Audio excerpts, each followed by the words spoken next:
ہمارے نویں امام محمد تقی علیہ الصلوۃ والسلام کی تاریخ ولادت، اور ایسا معصوم کہ معصوم ہونے کے باوجود تہمت اس پر بھی لگائی گئی اور تہمت اس کی ماں پہ بھی لگائی گئی۔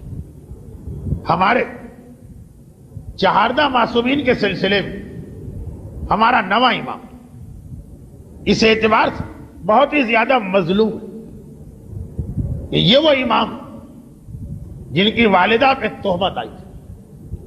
ان کا ایک لقب معصومین نے کہا کہ یہ شبیہ مریم، بئی معنی اسی معنی کہ جس طرح جناب مریم پہ تہمت آئی تھی، یا اے مریم لقد جئتک بشیء فریہ، سورہ مریم کی آیت۔ ساری قوم کہہ رہی ہے کہ مریم تو غیر شادی شدہ، بیٹا کیسے پیدا ہو گیا؟ اور ویسی ہی تہمت ہمارے 10ویں امام کی والدہ پہ بھی لگائی گئی، اور کس نے لگائی تھی اور کیوں لگائی تھی؟ دو بہت ہی اہم سوال۔ میرا ایک طریقہ کار ہوتا ہے کہ جو ولادت کی یا شہادت کی اہم تاریخ اس کی مناسبت سے بات کرتا ہوں، یہ دونوں تاریخوں کا خیال کر کے ہمیں آگے بڑھنا، اس لیے بہت مختصر مگر اسی بہانے سے ان معصومین کا تذکرہ ہوتا رہے تو کچھ نہ کچھ ہمارے بچے یاد رکھ پائیں گے کس نے لگائی اور کیوں لگائی۔ 8ویں امام کے بھائیوں نے لگائی۔ 8ویں امام کے بھائی کا مطلب کیا ہوا؟ 7ویں امام کی اولاد، جو دینی اصطلاح سادات موسوی کہلاتے ہیں۔ اور کیوں لگائی؟ اس لیے لگائی کہ ہمارا 8واں امام بڑھاپے میں داخل ہو گیا تھا، 45 سال کے قریب عمر ہو گئی تھی، اور صاحب اولاد نہیں تھی، اس وقت تک اولاد نہیں ہوئی تھی۔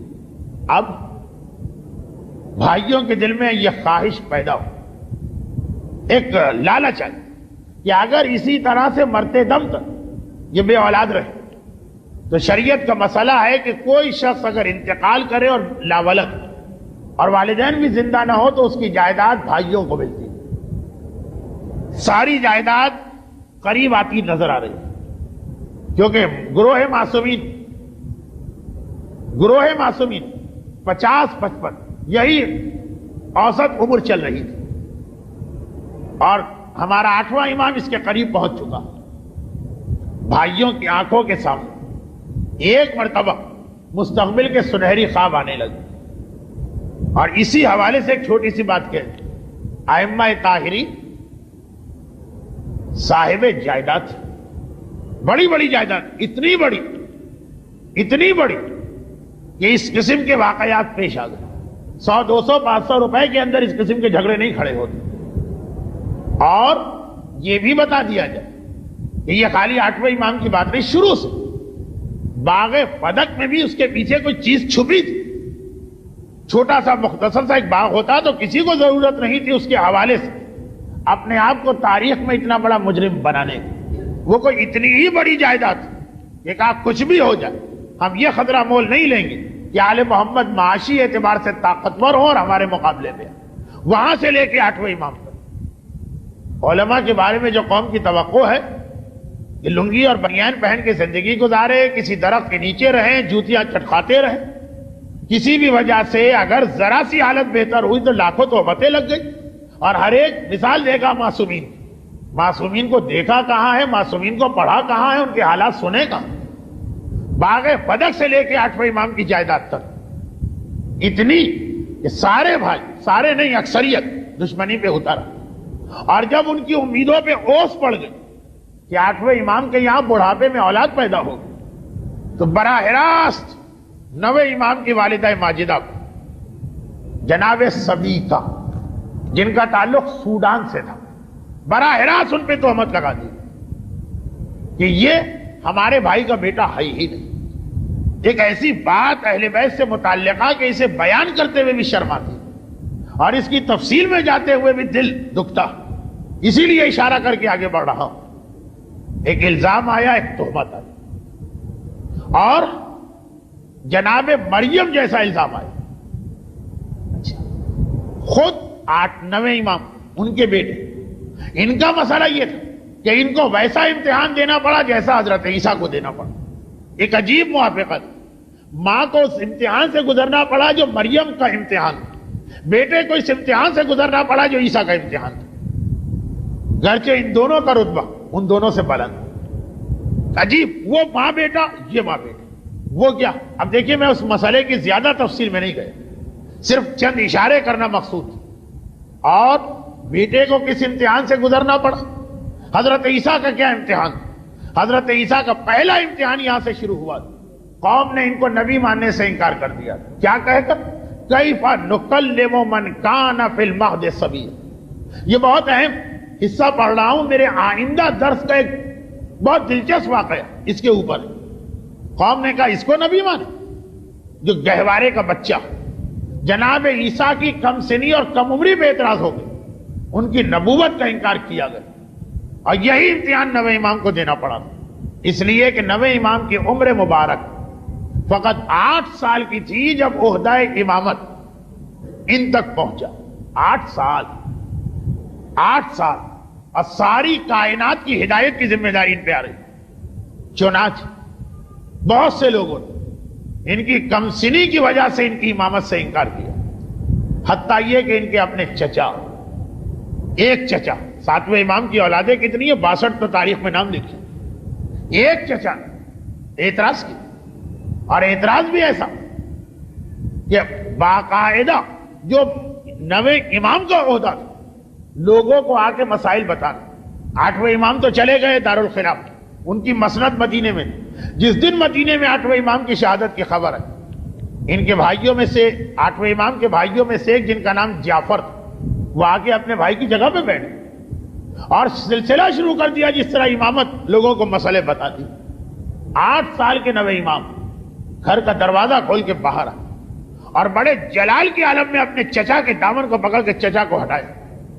حق کے مسئلے میں انسان کو اپنے سگے رشتہ داروں سے لڑنا پڑے تو لڑنا چاہیے، بلکہ کبھی واجب ہو جاتا جب گمراہی کا خطرہ۔ ابھی 8ویں امام کی شہادت کی خبر پہنچی اور ان کے چچا منصب پہ آ کے بیٹھ گئے۔ یہ تقریباً وہی واقعہ ہے جو 12ویں امام کی زندگی میں دہرایا گیا۔ 11ویں امام کی شہادت، امام کی نماز جنازہ امام پڑھاتا، بجائے اس کے کہ 12ویں کو بلایا جاتا، 12ویں کے چچا آ کے کھڑے ہو گئے، میں نماز جنازہ پڑھاؤں۔ اور 12ویں نے کس جلال کے عالم میں اپنے چچا کو نماز جنازہ کی امامت سے کھینچ کے دور کیا۔ اس سے پہلے یہ واقعہ نویں امام کے زمانے میں پیش آ چکا، اور جس وقت وہاں سے ہٹایا تو ساتھ میں یہ بھی کہا اتق اللہ، اے میرے چچا اللہ سے ڈرو، ایسی جگہ آ کے بیٹھے ہو جس پر تمہارے لیے بیٹھنا حرام، اور پھر لوگوں کو گمراہ بھی کر رہے۔ گمراہ کیسے کر رہے؟ کہ جو پہلا مسئلہ انہوں نے بتایا تھا وہی غلط بتایا۔ چچا بھتیجے سے یہ تو نہ کہہ سکا کہ جگہ میری، کہا کہ اے بھتیجے تم کیسے ہو کہ اپنے باپ کے بتائے ہوئے مسئلے کو غلط کہتے؟ جو مسئلہ میں نے بتایا یہ مسئلہ تمہارے باپ بتا چکے۔ اور 9ویں میں ہم نے مسکرا کے کہا تھا مجھے پتا ہے میرے بابا نے کیا کہا، میرے بابا نے جانور کا مسئلہ بتایا تھا اور آپ میت کا مسئلہ بتا رہے ہیں۔ ایک بہت عجیب مسئلہ تھا، پھر وہی بات کہ اس کو ممبر پہ بیان کرتے ہوئے شرم آ رہی۔ بعض افراد اپنی فطرت میں ایسے کج ہوتے اور ایسی خباثت بھری ہوتی کہ وہ کچھ گناہ جانوروں اور میتوں سے بھی کرنے لگتے ہیں۔ اس کا یہ واقعہ چل رہا تھا۔ تو 8ویں امام کے زمانے میں واقعہ کسی جانور کے بارے میں آیا، اور اس وقت یہ واقعہ کسی میت کے بارے میں آیا کہ کسی نے اس میت سے فعل حرام کیا، اور انہوں نے وہی جواب جڑ دیا۔ 9ویں نے کہا نہیں میرے بابا نے اس کے لیے کہا تھا اور آپ اس کے لیے کہے۔ مسئلہ ایک جیسا لگے مگر فرق ہوتا۔ جس چیز پر 9واں امام اپنے چچا سے اتنا ناراض، وہی چیز آج ہر مومن کر رہا۔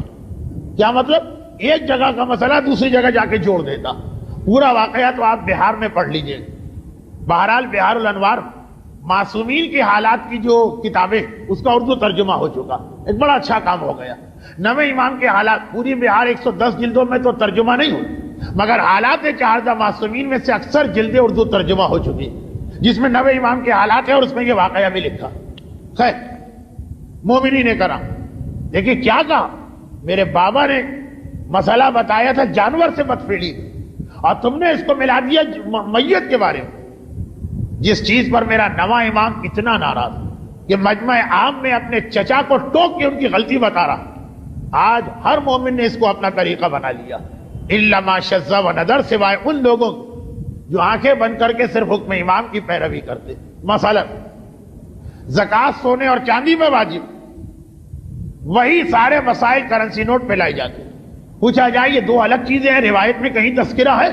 کا تذکرے کی کیا ضرورت؟ جو اس زمانے میں سونے اور چاندی کی حیثیت تھی وہ آج نوٹ کی حیثیت. یہ وہ چیز تھی کہ جس کا سلسلہ شروع تو بہت پہلے ہوا، لیکن نویں امام کے حالات میں خاص اہمیت کے ساتھ آ رہا. نماز جمعہ معصوم کی موجودگی میں اس کی جتنی اہمیت ہے کہ 3 جمعہ میں شرکت نہ کرنے والا کافر تک قرار دیا گیا، اسی کو لا کے غیبت امام میں بھی جوڑا جا رہا. وہی حدیث ہے. یہ خیال کیے بغیر کہ نماز جمعہ میں غیبت امام اور حضور امام میں کتنا فرق، نواں امام برداشت نہ کر سکتا. اور ایک بار کہا کہ اچھا اول تو جہاں آ کے بیٹھے وہاں بیٹھنا تمہارے لیے حرام، اور پھر بیٹھ کر بھی لوگوں کو گمراہ کر رہے. یہ کہہ کے اپنے چچا کو اٹھا دیا. یہاں سے لے اپنی زندگی کی آخری سانس تک نویں امام جو مسلسل پیغام دیے، اس میں ایک پیغام بہت اہم تھا، اور وہ یہ تھا کہ شریعت خدا کو کھیل نہ بناؤ. دنیا میں کھیلنے کے لیے اور بہت ساری چیزیں، جاؤ چلے جاؤ ادھر جا کے کھیلو، کوئی تم سے کچھ نہ کہے، مگر شریعت کو اپنا کھلونا نہ بنا کہ جس کا دل چاہا شریعت میں دخل دے دے، جس دلیل سے چاہا حکم خدا میں حلال کو حرام اور حرام کو حلال کر دیا. مسئلہ شرعی بتانا اتنی آسان چیز نہیں. جب آپ کسی کو ایک مسئلہ شرعی بتاتے تو گویا آپ کیا کہتے؟ آپ یہ کہتے کہ مجھے پتا ہے کہ خدا نے یہ حکم نازل کیا. اتنا بڑا یہ جملہ ہے، اتنا بڑا آپ کا دعویٰ کہ واقعاً آدمی کانپ اٹھے صحیح مسئلے میں، اور کہا وہ غلط سلط مسئلے. یا رسو اور سقراط و بقرات بن کے ادھر کی بات ادھر جوڑ کے جو آدمی بات کہتا. اچھا ہمارے یہاں دیکھیے 2 چیزیں.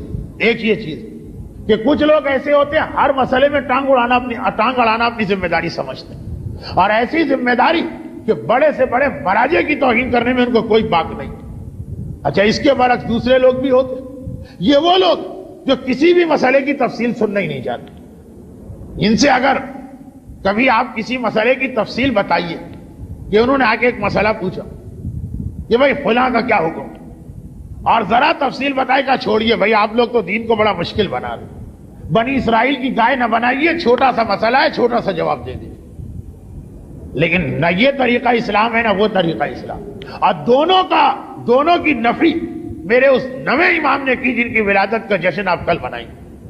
ادھر چچا غلط سلط مسئلے بتائے تو امام نے ڈانٹا، اور ادھر آ کے دیکھیے 8 سال کا امام، بنو عباس کا دربار. واقعہ آپ نے بار بار سنا اور سنیں گے آپ ساری زندگی، مگر آج کی حوالے سے سنیے اور اسی میں میری مجلس اختتام پہ چلی جائے. بنو عباس کا دربار، اس لفظ کا مطلب کیا ہوا؟ اس دور میں بنو عباس دنیا کی سب سے بڑی طاقت تھی.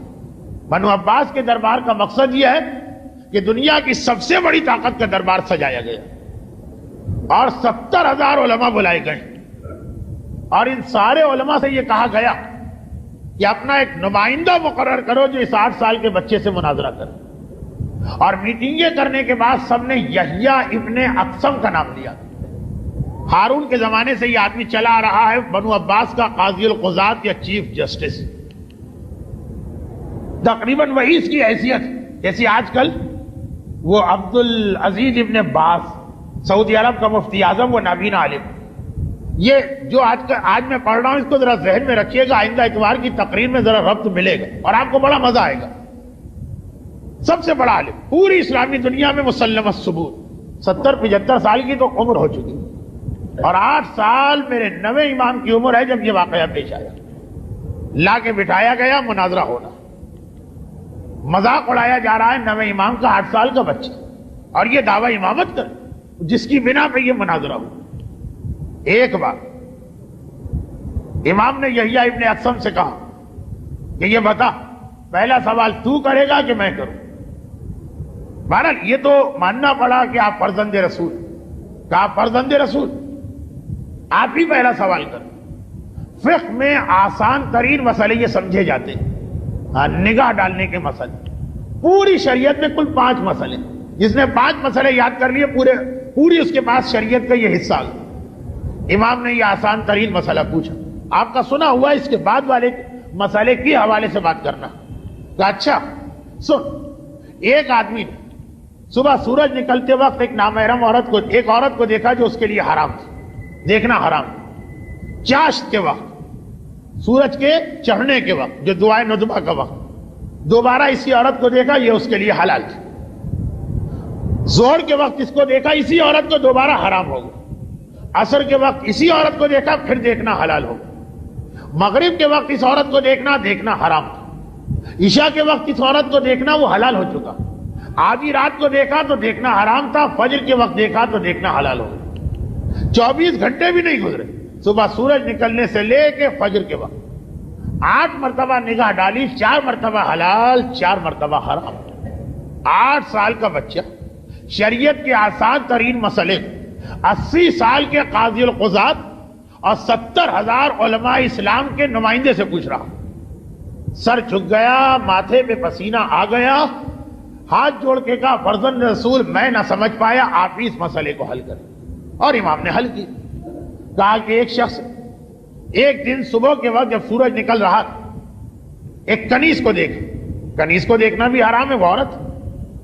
چاش کے وقت اس کو جا کے خرید لیا، اس کے مالک سے خرید لیا، اپنی کنیز ہو گئی، اپنی کنیز کو دیکھنا حلال۔ ظہر کا وقت آیا، راہ خدا میں اس کو آزاد کر دیا، آزاد ہو گئی، اجنبی عورت بن گئی، بالکل آزاد، دیکھنا حرام۔ عصر کے وقت اس سے شادی کر لی، نکاح کر لی، بیوی ہو گئی، حلال ہو گئی۔ مغرب کے وقت اس سے زہار کر لی، یعنی کہہ دیا کہ تو ماں کی مانند تھی، حرام ہو گئی۔ لیکن زہار میں نکاح نہیں ٹوٹتا ہے، کفارہ دینا پڑتا۔ عشاء کے وقت اس کا کفارہ دے دیا، وہ جو ہے کہ 60 غریبوں کو کھانا کھلاؤ اور جو کچھ، حلال ہو گئی۔ آدھی رات کو اسے طلاق دے دی، طلاق ہوتے بیوی حرام ہو گئی۔ فجر کے وقت رجوع کر لیا، اس لیے طلاق کے بعد عدے میں ہر وقت رجوع کیا جا سکتا، دوبارہ اس کے لیے حلال ہو گیا۔ اب تو کوئی سوال کر، اس نے ایک سوال کیا، اور دیکھیے اس کا سوال ہی یہ بتا رہا کہ وہ سمجھ گیا کہ میرا مقابلہ 8 سال کے بچے سے نہیں ہے، اس سے کہ جو علم رسالت کا حامل ہے، اس لیے شریعت کے مشکل ترین مسئلے کو پوچھا۔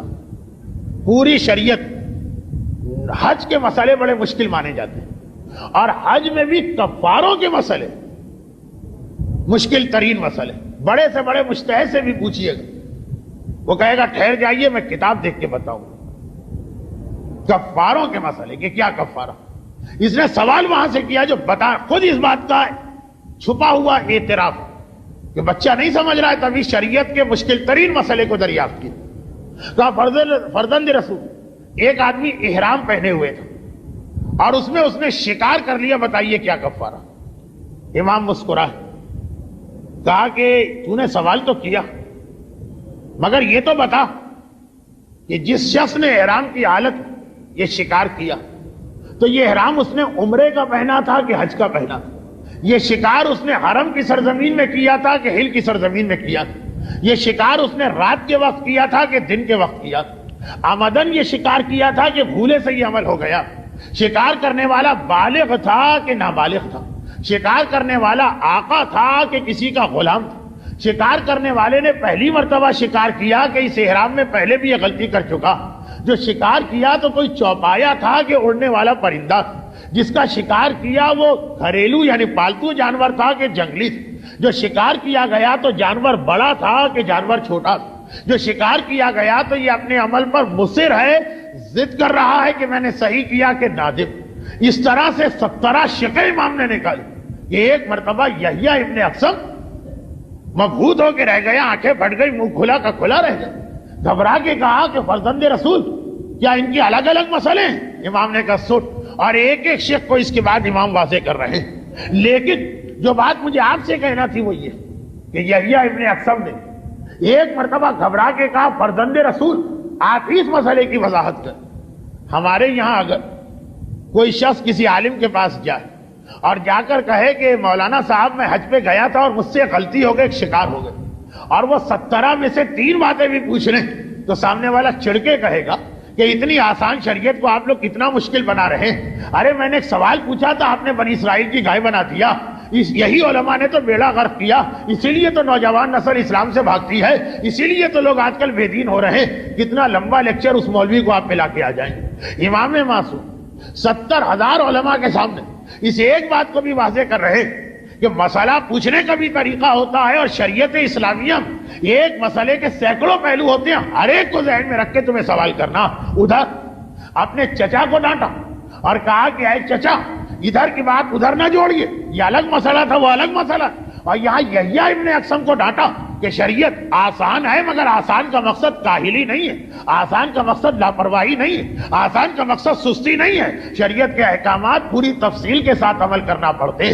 اگر 10 تاریخ اصل تو ولادت کا جشن آپ کل منائیں، اس حوالے سے یہی ایک بات ذہن میں بیٹھ جائے کہ احکامات شریعت، کیونکہ مجھ تک یہ بات پہنچی نہیں ہے یہاں باب العلم کے حوالے سے، لیکن اتنا تجربہ تو ہے کہ کتنے ہی لوگ یہاں کے درس کے پہلے حصے پہ چڑھتے ہوں اور اکتاہٹ میں مبتلا ہوتے ہوں اور بوریت کے نعرے اپنے دل میں لگاتے ہوں، اور بعض اوقات لوگ یہ بھی سمجھتے ہوں کہ آسان دین کو مشکل بنایا جا رہا، اور ہاں اور نہ میں جواب دینے کے بجائے ایک سوال کے جواب میں آدھے گھنٹے کی کہانی دہرائی جا رہی۔ اگر اتنا بھی سمجھ میں آ گئے کہ دین آسان کا مطلب لاپرواہی نہیں ہے، سستی نہیں ہے، کاہلی نہیں ہے، یہ مطلب نہیں ہے دین آسان کا کہ جہاں ذرا سا دماغ پہ زور پڑنے لگے تو آپ کہیں کہ ہم اسے سننے کو تیار نہیں۔ 10ویں امام کے دونوں واقعات آپ نے سن لیے۔ اپنی طرف سے شریعت خدا کے احکام میں دخل نہ دینا۔ اگر امام کا چچا بھی یہ عمل کرتا تو مجمع عام میں ڈانٹ کے امام اس کو اٹھا دیتے۔ اور شریعت آسان، مگر آسان کا مقصد یہ نہیں کہ حکم خدا کو اتنی لاپرواہی کے ساتھ لیا جائے، نہیں، حکم خدا اس کی ساری تفصیلات اور اس کی ساری گہرائی میں جانا پڑے گا، تبھی تو 1 گھنٹے مسائل پر بحث کو 70 سال کی سنت عبادت سے افضل قرار دیا گیا۔ برحمتک یا ارحم الراحمین، وصلی اللہ علی محمد وآلہ الطاہرین۔